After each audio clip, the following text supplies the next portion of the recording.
Shalom sahabatku, sebelum kita merenungkan kebenaran firman Tuhan di pagi hari ini, mari kita sama-sama berdoa. Bapa yang baik, terima kasih atas anugerah-Mu untuk setiap kami. Berterima kasih atas kemurahan-Mu untuk kehidupan setiap kami.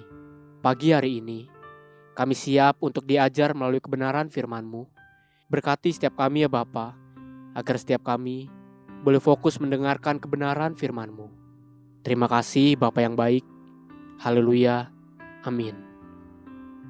Pagi hari ini, kita akan merenungkan kebenaran firman-Nya dengan tema berpegang kepada sumpah sekalipun rugi. Mari kita buka Alkitab di dalam kitab 2 Samuel 21, ayat yang pertama sampai yang kedua. Dalam zaman Daud, terjadilah kelaparan selama 3 tahun berturut-turut. Lalu Daud pergi menanyakan petunjuk Tuhan. Berfirmanlah Tuhan, pada Saul dan keluarganya melekat hutang darah karena ia telah membunuh orang-orang Gibeon. Lalu raja memanggil orang-orang Gibeon dan berkata kepada mereka, orang-orang Gibeon itu tidak termasuk orang Israel, tetapi termasuk sisa-sisa orang Amori, dan walaupun orang Israel telah bersumpah kepada mereka, Saul berikhtiar membasmi mereka dalam kegiatannya untuk kepentingan orang Israel dan Yehuda.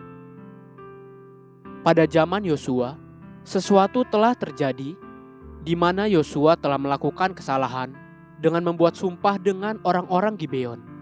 Kitab Yosua 9 ayat yang ke-14 sampai ke-15 menjelaskan demikian. Lalu orang-orang Israel mengambil bekal orang-orang itu, tetapi tidak meminta keputusan Tuhan. Maka Yosua mengadakan persahabatan dengan mereka dan mengikat perjanjian dengan mereka bahwa ia akan membiarkan mereka hidup, dan para pemimpin umat itu bersumpah kepada mereka. Namun Yosua adalah orang yang sungguh-sungguh takut akan Tuhan, sekalipun dia telah tertipu dengan keputusannya yang sangat merugikan bagi dirinya dan bagi bangsanya sendiri. Namun Yosua tetap berpegang kepada sumpahnya. Sejak waktu itu, kaum Gibeon telah dianggap menjadi bagian dari Israel hanya karena sebuah sumpah setia. Kemudian era hakim-hakim berlalu, lalu muncullah era raja-raja. Pada era Raja Saul, Saul adalah pribadi yang tidak menaruh hormat terhadap sebuah sumpah, apalagi sumpah itu dibuat oleh nenek moyangnya, yaitu Yosua. Hal yang seperti demikian dianggap remeh dan sangat rendah oleh Saul, sehingga Saul membunuh orang-orang Gibeon demi untuk mendapatkan lebih banyak teritori bagi mereka sendiri. Hal yang demikian dianggap jahat di hadapan Tuhan. Kemudian pada zaman Daud, terjadilah kelaparan selama 3 tahun berturut-turut. Hal itu kemudian membuat Daud pergi dan menanyakan petunjuk Tuhan. Lalu berfirmanlah Tuhan kepada Daud, pada Saul dan keluarganya melekat hutang darah karena ia telah membunuh orang-orang Gibeon. Melalui kebenaran ini, coba renungkan dan perhatikan apa yang ada di pikiran dan hatinya Tuhan. Terhadap orang-orang Israel sekalipun, Tuhan tidak berpihak kepada mereka sebab mereka telah melanggar sumpah yang nenek moyang mereka buat dengan kaum Gibeon. Dalam kebenaran ini, Tuhan tidak berpihak kepada umatnya sekalipun. Namun, Dia berpihak kepada sumpah setia.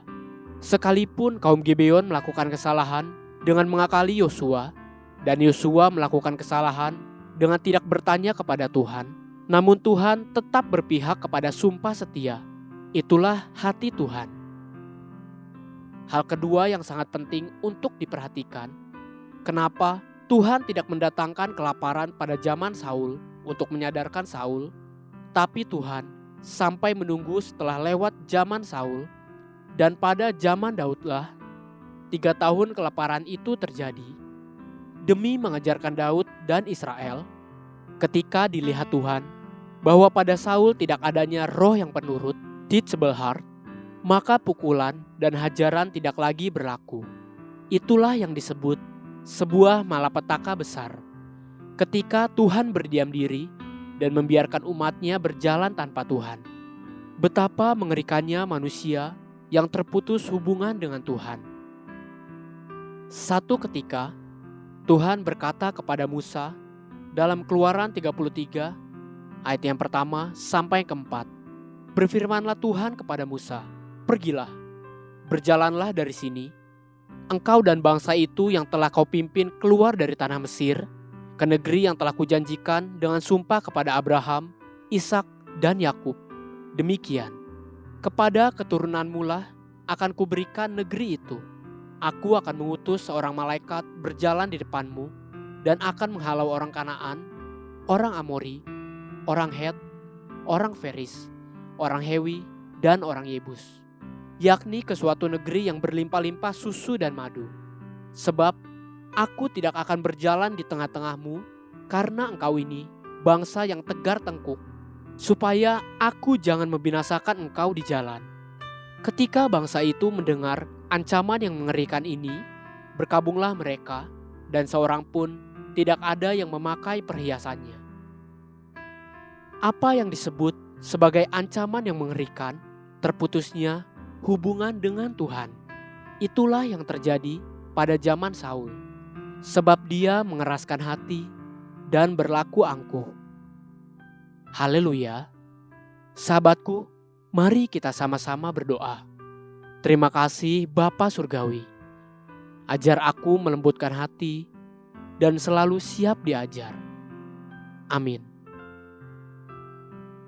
Jesus loves you and so do I.